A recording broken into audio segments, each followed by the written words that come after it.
Nagsimula ang pelikula sa pagpapakita ng dalawang batang ulila na nagngangalang Li Xin at Sheng Zhao, nakakabili pa lamang ng isang matandang lalaki na nagngangalang Uncle Wo, upang maglingkod bilang mga alipin. Sa kabila ng mahirap na buhay, sinisikap nilang mabuhay at nagpakita ng malasakit sa bawat isa. Lumalabas na meron din silang parehong hilig at pangarap na maging isa sa mga pinakamagigiting na general, matapos masaksihan ang kadakilaan ng isang general na nagngangalang Oki. Sa kanilang mga bakanteng oras, pagkatapos mangolekta at magputol ng mga kahoy, nagsasanay sina Xin at Zhao sa gitna ng kagubatan gamit ang mga kahoy na espada na kanilang ginawa.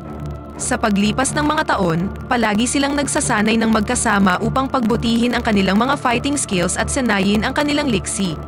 Pagkatapos magsanay araw-araw, lumaki sila bilang mga magagaling na swordsman at mahuhusay na mandirigma. Isang araw, habang magkasama silang nagsasanay, isang general na nagngangalang Cheng ay nakita ang galing ni Zhao sa pakikipaglaban gamit ang espada at pinuri ito.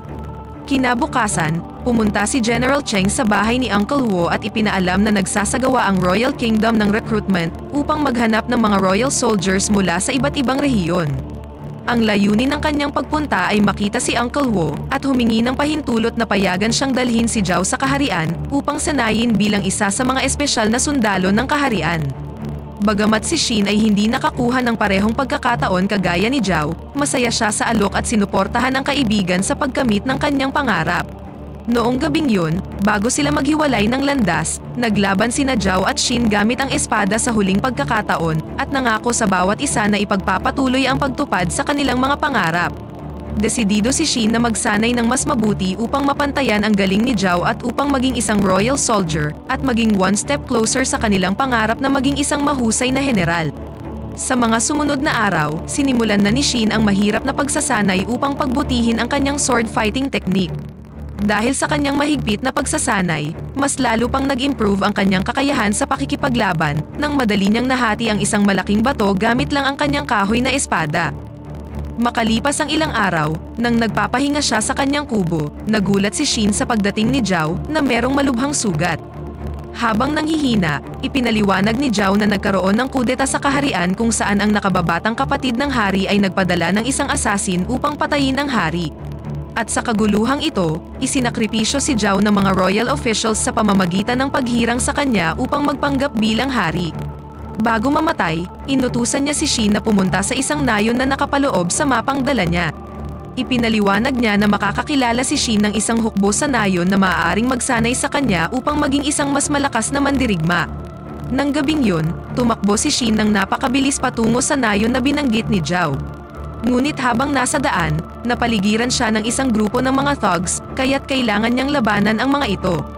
Sa kabutihang palad, dahil sa mahigpit na pagsasanay na kanyang pinagdaanan, madali niyang natalo ang lahat ng miyembro ng mga masasamang lalaki.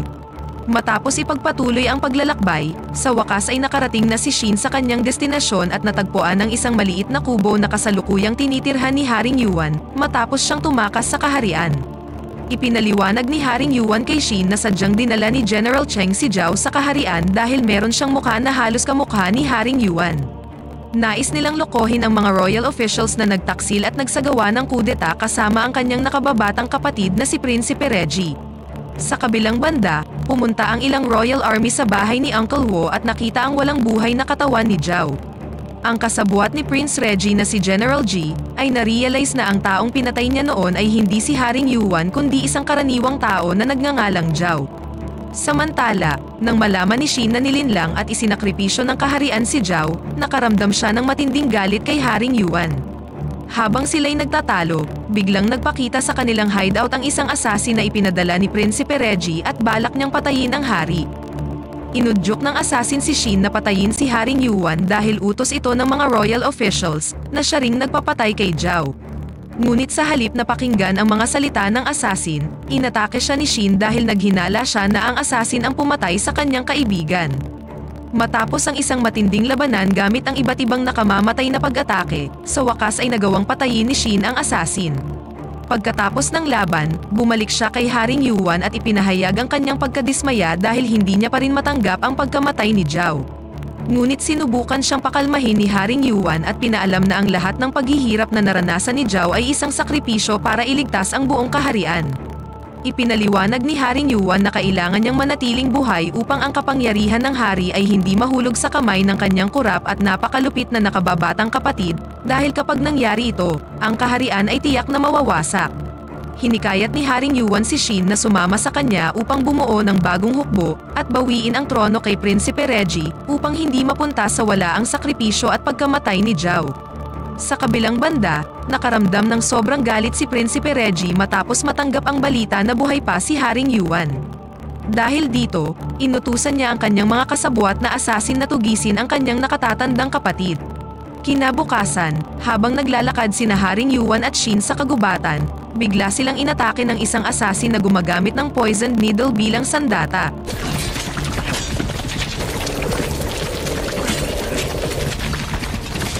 Nilabanan ni Shin ang asasin hanggang sa nagawa niyang laslasin ng espada ang leeg ng kalaban.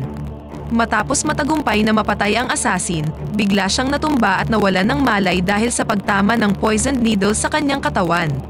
Sa kabutihang palad, nagawa siyang mailigtas ni Haring Yuan at inalagaan hanggang sa gumaling siya.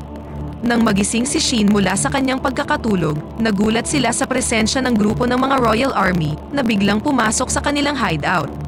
Sa kabutihang palad, ang Royal Army na ito ay nasa ilalim ni General Cheng, na tapat pa rin hanggang ngayon kay Haring Yuan. Matapos ideklara ang kanyang katapatan para sa hari, tinulungan sila ni General Chen na bumuo ng isang strategy upang mabawi ang trono mula kay Prinsipe Reggie.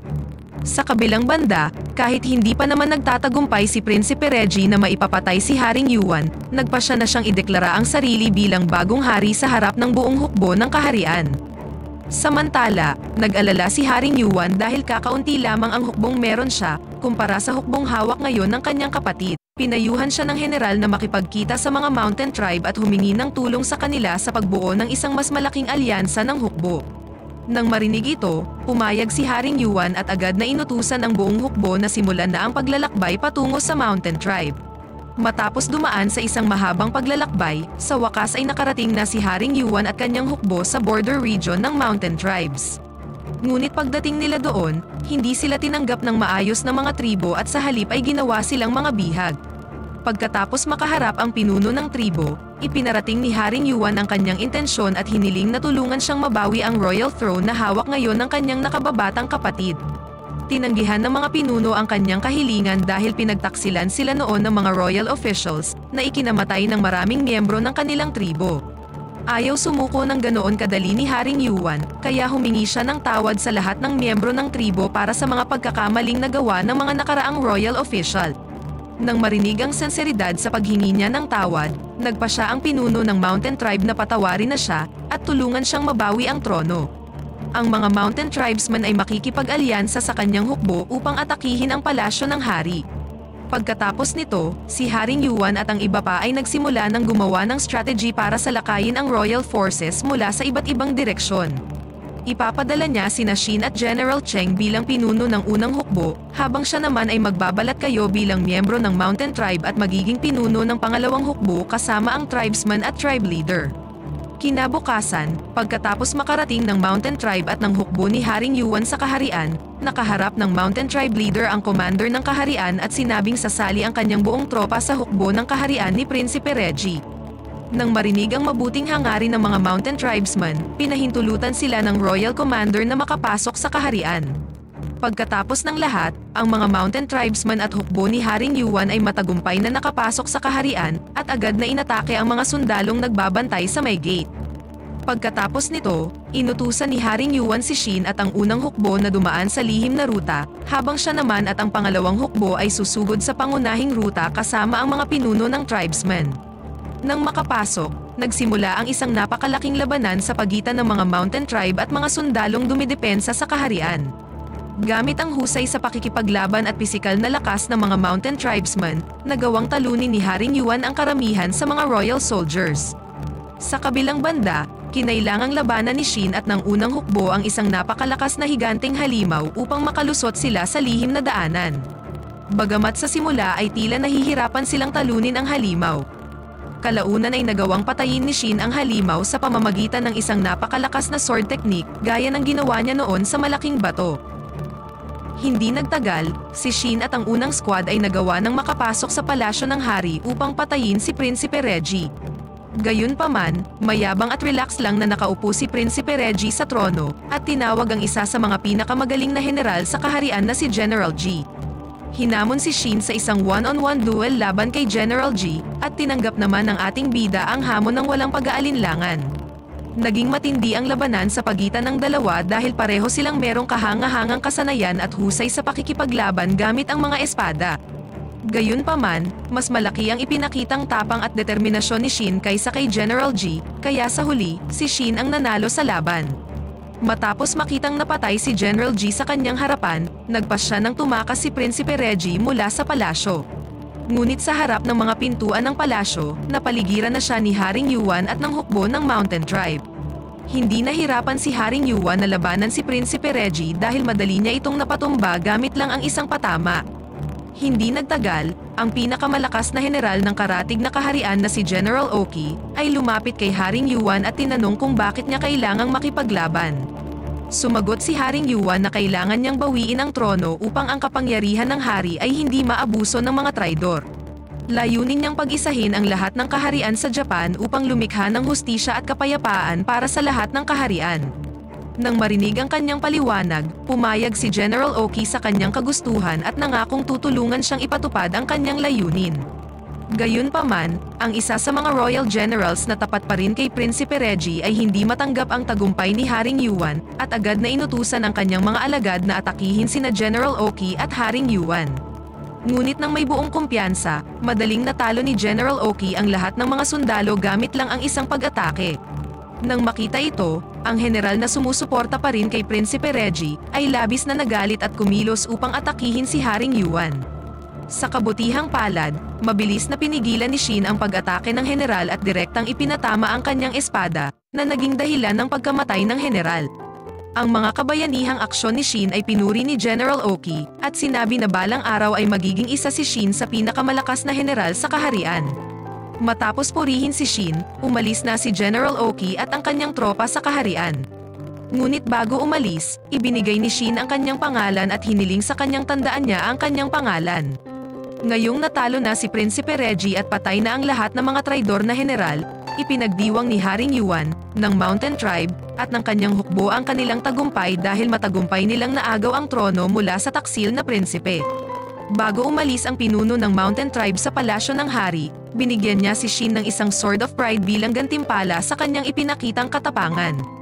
Ngayong nakuha na niya ang pagkilala ng isang magiting na general at ang suporta ng buong Mountain Tribe, mas napalapit na si Shin sa kanyang pangarap na maging isang mahusay na general sa hinaharap, at dito na nagtatapos ang pelikula.